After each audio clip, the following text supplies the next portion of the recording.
Ceci n'est pas un savon, c'est un shampoing solide qui lave les cheveux aussi bien qu'un shampoing liquide classique. Comme tous les shampoings, son pouvoir lavant repose sur la présence de molécules spécifiques qu'on appelle des tensioactifs. Elles s'accrochent à la saleté et partent avec l'eau de rinçage. Attention, les tensioactifs contenus dans ce savon ont un pH élevé. Il est au minimum à 9, alors que celui de notre cuir chevelu est à 5 ou 6. Ce pH est donc trop élevé, il peut entraîner un dessèchement et la formation de pellicules. C'est pour cette raison qu'on ne se lave pas les cheveux avec un savon comme celui-ci. Dans un shampoing, qu'il soit solide ou liquide, il n'y a pas de savon. Les tensioactifs sont plus doux. Celui-ci est sans sulfate. Il mousse tout autant et produit le même effet lavant avec un pH compris entre 5 et 6, autrement dit comme celui de notre cuir chevelu. Par ailleurs, ce shampoing solide ne contient pas de silicone, issu de la pétrochimie présent dans de très nombreux shampoings liquides. Ils sont remplacés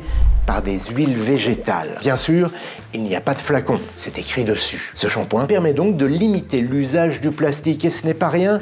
Chaque jour, 476 000 bouteilles de shampoing sont vendues en France. Dernière innovation, on reproche souvent à ce type de shampoing de se dissoudre à vue d'œil. Eh bien, grâce à cette petite pièce métallique que l'on enfonce dans le shampoing, comme ici, et au support qui se ventouse sur la paroi de la douche, eh bien le shampoing se fixe par aimantation. Et comme il est au sec, il n'y a pas de développement de bactéries.